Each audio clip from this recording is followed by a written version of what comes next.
hard to not feel something when you're around art. It's the backbone, it's the birthplace, I think, of so many great things, you know? I think that people who aren't artists or don't view themselves as art people end up surprising themselves when they just let themselves get in front of it. My name is Jamie Foreman. I own Menagerie on Main, our gallery in Downtown Canton, and we've been in business for almost 5 years. Menagerie on Main represents a variety of artists and mediums, anything from your very classic oil painting of traditional motifs to more contemporary assemblage sculptures made of found objects. So we cater to all types of interests here. People are drawn to so many different types of art, and I really want to provide a space for people where they can explore their taste in art. Some people don't realize that they like it until they see a piece that connects with them, so I want to open up all opportunities to make that happen.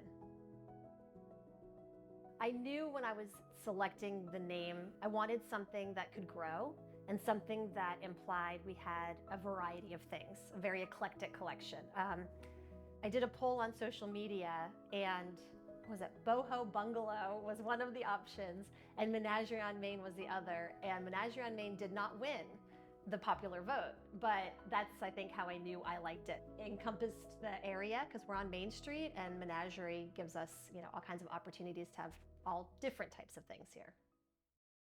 It's important to showcase a variety of art forms because not only is it important to represent the many different creative people that we have in the area, it's also about getting art and art experiences in front of as many people as possible in a variety of ways. So we do that by offering classes and workshops for just anybody, beginners or experienced artists. We hold events where we feature local musicians because there's such an overlap between musical artists and visual artists, and we have so many incredibly talented musicians in the area, so we like to give them a platform when we have the opportunity.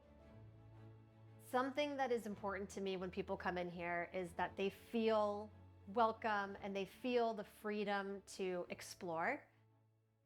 I've had a lot of people end up taking classes or seeking out opportunities to create just because they've been around it a little bit, When people come to classes with me, I always have a wide variety of personalities. Some people want very strict instruction, but you always have people who want to do what they want to do and explore their own creativity. So I allow space for both of those things because everybody has to approach the creative in a way that's comfortable for them if they're really going to lean into it. So I try to stay conscientious and pay attention to the individuals that walk into the room and really give them personally what I think is going to be best for their experience. Similar to how I really invite new art lovers into the space and want them to feel comfortable, I try to provide a space for upcoming artists, maybe student artists.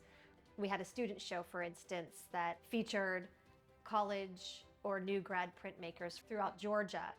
And one of them sold her first piece ever the night of the show. And watching the way that catapults them into their next venture when it comes to art, seeing that their belief in themselves goes up just a little bit because they've taken that step to put their stuff in front of an audience, maybe even sent something home with a new art lover. I just think that's a vital part of the whole puzzle. And it's really rewarding, I think, for everyone involved. So it's not just professional, although we have quite a selection of professional artists. We also try to make space for new artists on their path. The arts festival that used to exist in Canton had dissolved, unfortunately, and there wasn't really an arts festival, one that was just focused on fine art in the area. The West Main Arts Festival is sort of my take on an arts festival meets like street fair. Much like Menagerie on Main, I also wanted it to be approachable and inviting and something that was not pretentious, something that people felt like there's something for everybody. And through my travels, when you visit cities and stuff, there's vendors on the street, but then there's also people performing to capture your attention. And I thought, well, wouldn't that be fun to have all of those elements combined for a festival, So that's sort of the vision behind it and where it came from. It is one of those all-inclusive things. All are welcome. There's something for everyone.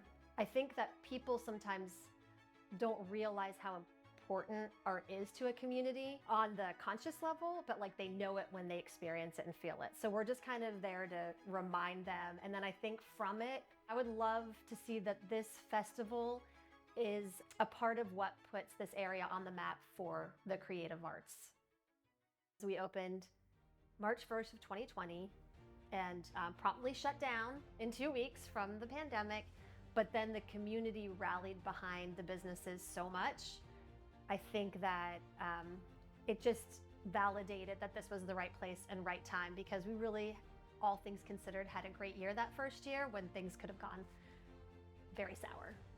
So from just the people in the community being supportive, and then the organizations, government organizations, throwing their efforts into the business, I mean, I wouldn't be here still without both of those things. My experience with LaunchPad, which was a course through the Cherokee Office of Economic Development in partnership with HatchBridge, was a 4-week class where they really helped you focus on some of your goals or challenges within your business and gave you the tools to strategically approach it. And I know that it was incredibly beneficial to me because I have a tendency to have things all over the place at all times. So it really gave me a focus. And then through their grant program, I was able to implement exactly what we talked about in the class. If someone doesn't know where to start when it comes to art, I would start with letting go of the belief that there is a place to start.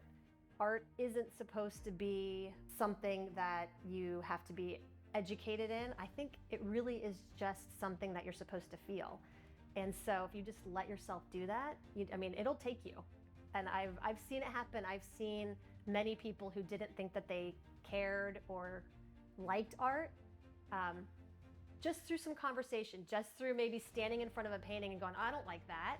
And all of a sudden the conversation continues, and then they start to notice what they do like. And then they start to decide that they want a painting. And then, it just goes from there because they just got in front of a piece and had a feeling. When you enjoy art and when you interact with it, engage with it, and you start to realize that there is no one way or there is no right, there's a freedom in it. There's a freedom. It kind of gives people permission to be a little more expressive, to question, to explore. And I think that that's where innovation comes in. Like we would be stuck and stagnant if it weren't for the arts and the creative. And so the more we embrace it, I think the further along we move. I hope Menagerie is just the first of many creative opportunities for people. I hope that through our classes and events and festivals, it sparks other creative opportunities, other creative businesses to take shape, because I see the benefit of collaboration. To me, it's not competition. So I really hope that we just kind of plant the seed, and the more we can make space for that, the more people feel comfortable, the more engaging it is. And I just think that it's not for us to decide what should or shouldn't be included. You just stay open and, get to experience it all.